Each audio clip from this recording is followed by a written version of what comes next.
Bismillahirrahmanirrahim. Elhamdülillah ve salatu ve selamu ala Resulillah. Esselamu aleyküm ve rahmetullahi ve berekatuhu. Değerli kardeşlerim, bugünkü sohbetimizi evlilikle ilgili, yani evlilik nedir? Kısa olarak evliliğin önemi ve faydalarını. Evlilik demek çift olmak demektir. Zaten Arapça bir kelimedir. Bu zevç kelimesi kullanılan bir şey. Zevac deriz ya, evlilik. Zevç kelimesi çift demektir. Tek var ve çift vardır. Bu kelime evlilik anlamı şudur. Yani bir insan çift olur. Eksik olan tarafını tamamlar. Tabiri caiz ise bir çorap iki çifttir. Yani bir çift çorap dersin, bir çift ayakkabı dersin. İki tanedir, birbirlerini tamamlıyorlar. Belki örnekte fazla güzellik olmadı ama işin özeti odur yani. Bir ayakkabı tek başına faydası nasıl yoksa, bir çorap faydası nasıl yoksa, aynı o şekilde iki tane bir araya geldiği zaman iş görür. İnsanlar, erkek ve kadın bir araya geldikleri zaman, çift oldukları zaman, o zaman bu dünyadaki görevleri yerine gelir. Yani artık bir şey yapabilirler, bir üretim yaparlar. Bu çift olma, eksi ve artı, dişi veya da erkek, bu kavramlar her varlıkta olan bir şeydir. Cenab-ı Allah diyor ki biz her şeyi çift yarattık. İnsanlar, hayvanlar, kuşlar, balıklar, hatta bitkiler, hatta otlar, bunlar çift, hatta bulutlar eksi ve artı çifttirler. Bunlar bu şekilde bir şey yapıyorlar, bir araya geliyorlar ve üretim sağlıyorlar. Cenab-ı Allah da Kur'an-ı Kerim'de birçok yerde emir etmiş.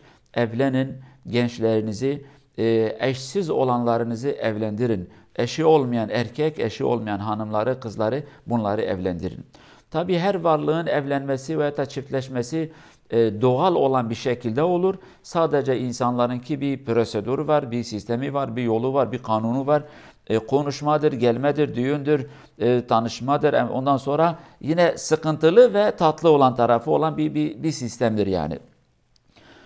Mesela tavuklar için, keçiler için, koyunlar için, inekler için bir kitap gelmemiş. Şu şekilde evleneceksiniz, evlilik bu şekilde olur.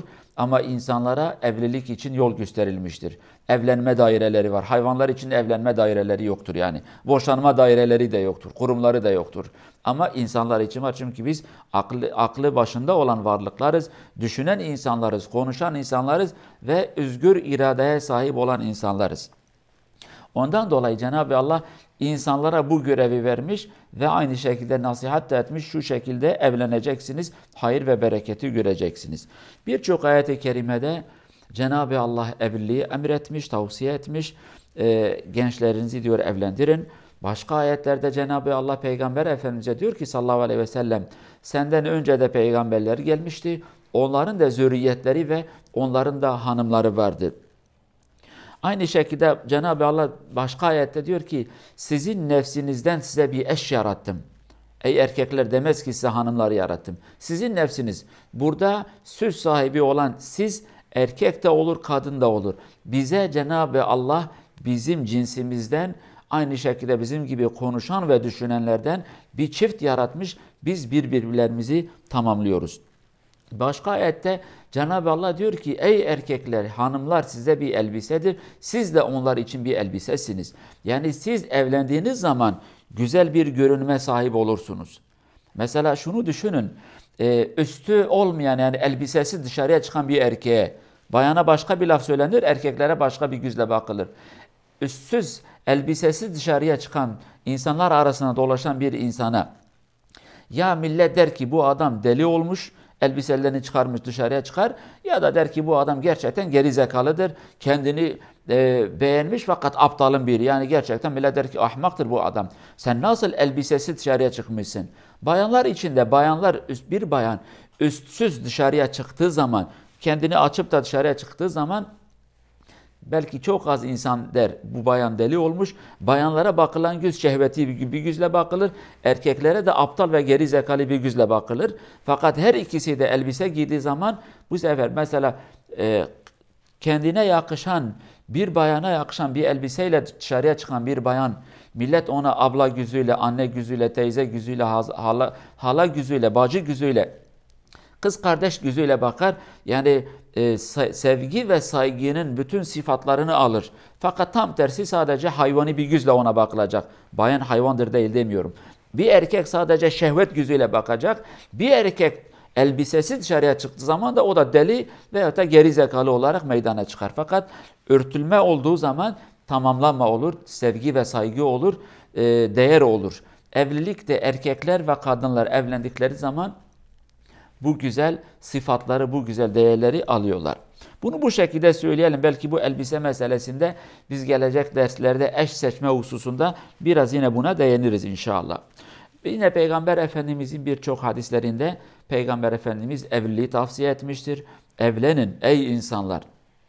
Hatta bir hadiste diyor ki evlenmek benim sünnetimdir, benim yolumdur, benim menhecim ve metodumdur. Evlenmeyen benden değildir. Yani bir Müslüman peygamberini takip etmeli ve bu ayetlerde Peygamber Efendimizin ister bu hadisi veya da ister ayet-i kerimede peygamberler evlenmiştir. Onların da hanımları ve zürriyetleri vardı. Bu kelimeler bize bir gurur ve şeref verir. Yani ben evlensem peygamberlerin yaptığını bir şey yaparım. Kötü insanlar değil. Toplumda ve insanlar arasında en değerli insanlar Allah'ın elçi ve peygamberleridir. Onların yaptığı güzel bir şeyi de ben yapmış olurum ve ben de onların yolunu takip etmiş olurum. O gerçekten güzel bir şereftir ve bize güzel bir değerdir. Biz inşallah toplumda bu düşünceye sahip olmalıyız. Bu düşünceyi insanlara vermeliyiz. Ey insan, ey erkek, ey hanım, sen evlendiğin zaman kötü bir şey değil, tam tersi peygamberlerin emrini, Allah'ın emrini ve peygamberin sistemini yerine getirmiş olursun. O şekilde onlara bir cesaret vermeliyiz. Nasıl mesela toplumda meşhur bir insan çıkar, herkes onu taklit etmeye başlar övüne övüne. Bazen sanatçıdır, bazen siyasetçidir, bazen iş adamıdır. Herkes onu taklit etmeye çalışır. Fakat en güzel taklit, en güzel örnek bizim için Allah'ın peygamberleridir. Evlenmenin de bazı faydaları vardır. Belki faydaları çok fakat kısa olarak insanlarda şöyle bir şehvet vardır. Şehvet yani bu cinsel ilişkide olan bu şehvettir. Bu şehvet gerçekten şehvet arzu demektir. Bir şeyi elde etmek demektir. İnsanlarda birçok arzu ve istek enerjileri vardır. Yani evleneceğim, eşim olsun, çocuklarım olsun bu bir arzu ve istektir. Param olsun, makam sahibi olayım, mülk sahibi olayım, şöhret sahibi olayım. Bütün bunlar arzu ve isteklerdir. Fakat bu arzu ve istekler arasında en tehlikelisi şehvettir. İnsanları kudurur, insanları hayvandan daha beter eder. Ondan dolayı insan hayvandan daha beter olmasın diye Cenab-ı Allah bu evlilik sistemi çıkarmış, evliliği tavsiye etmiş. Sizde olan ey insanlar bu şehveti iyi bir şekilde dışarıya atın. Bir barajı düşünün. Barajı kapılarını aniden açarsan, duvarlarını aniden yıkarsan felaket olur. Fakat kontrollü bir şekilde onu açarsan o zaman zararsız bir şekilde sen o dışarıya atmış olursun. Evlilikte o şehveti dürüst bir yolla dışarıya atarsın. Başka bir faydası evlilik çocukların doğması ve yetişmesi için en güzel ortamdır. Bunu bilelim. Annesiz babasız bir ailede büyümeyen bir çocuk gerçekten birçok şeyden mahrumdur. Hiçbir şey de bilmez, birçok şeyden mahrumdur. Mesela bazen fabrikalarda kuş üretiyorlar. Mesela özellikle tavuk yavrularını. Onları fabrikada üretiyorlar. Yani yumurtaları getiriyorlar. Yumurtayı belli bir ısıya, bir sıcaklığa verdikten sonra kaç gün sonra bunlar içindeki olan o yumurta civciv olur çıkar. İşte bu civcivler, bu kuşlar hiçbir şey bilmezler. Sadece yiyorlar, içiyorlar. Ondan sonra 40 gün sonra onları kesiyorlar. Başka hiçbir şey bilmiyorlar çünkü anne terbiyesini almamışlar. Bunu da o şekilde bilelim. Aynı şekilde her insanda anne olma, baba olma arzusu vardır. Onun en güzel yolu evliliktir. Evlilikle insan anne olur, baba olur. Olmayanlara da Cenab-ı Allah evlatları nasip etsin inşallah. Evlilikte insan kendini sorumlu hisseder. Benim omuzlarıma bir yük yüklendi, bir şeyleri yapmam lazım. Aynı şekilde evlilikte şu da vardır. Yük dağılımı, görev dağılımı. Erkek ve bayan evlendikleri zaman bunlar omuz omuza vererek beraber bir iş yaparlar. Mesela biri bulaşık yıkacak, diğeri yemek yapacak. Biri evi temizleyecek, diğeri camları silecek. Biri dışarıya gidip alışveriş yapacak, diğeri evde başka bir işi yapacak. Biri bir iş, birbirlerini tamamlıyorlar, omuz omuza veriyorlar. Görev dağılımı biz buna deriz. Aynı şekilde bilim adamları diyorlar ki evlilik insanın ömrünü uzatır. Belki bazen insanlar der ki efendim evlendim yüküm çoğaldı. O değil. Evlendiğin zaman sen kendini tamamlamış oldun ve sana hayat arkadaşı oldu. Seninle beraber bazı yükleri alacak ve içindeki olan bazı duygu ve hisler sen bunları yeniledin. Anne oldun, baba oldun, ondan sonra evlendin. Sen kendini yeniliyorsun. Kişi kendini yenilediği zaman hep güzel, hep sağlam, hep güçlü kalır. Yani bir kuyudaki suyu sen çekersen yani su gelir, o su hep temiz kalır. Fakat o suyu çekmediği zaman kuyudaki su zamanla küflenir, kokulanır. Ondan sonra bozulur gider. Yani evlilik hayatın istediği bir şeydir. Fakat maalesef biz bu evliliği bir yük, bir sorun haline getirdik. Bu da bizim büyük bir eksiğimizdir. Cenab-ı Allah İyi yuvaları bize nasip etsin inşallah. Beraber bir çalışma, hizmet yaparız. Elimizden geldiği kadarıyla İslami olarak güzel bir şekilde evliliği anlatır. Ve Cenab-ı Allah da hizmetimizi de kabul eder, dualarımızı da kabul eder.